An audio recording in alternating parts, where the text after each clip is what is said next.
সবাইকে জানাই শুভ রামনবমী। চলো তোমাদের সাথে শেয়ার করি রামনবমীর দিন আমি কী করে কাটালাম। প্রথমেই তো আমি বেরিয়ে গিয়েছিলাম চণ্ডী মন্দিরে যাব বলে। তারপরে চণ্ডী মন্দিরে এসে দেখলাম খুব সুন্দর করে সাজিয়েছে চারিদিকটা, বেশ ভালো লাগছিল, লোকের জমজমাটি ছিল।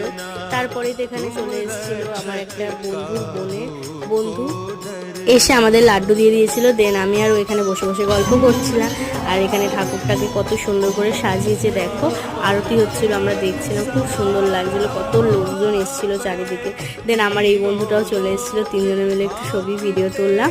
দেন লাইন দেখো ভোগের, কত জন এসেছিল ভোগ খেতে সেদিন। তারপর এখানে দিয়ে দিয়েছিল ভোগ। দেন এখানে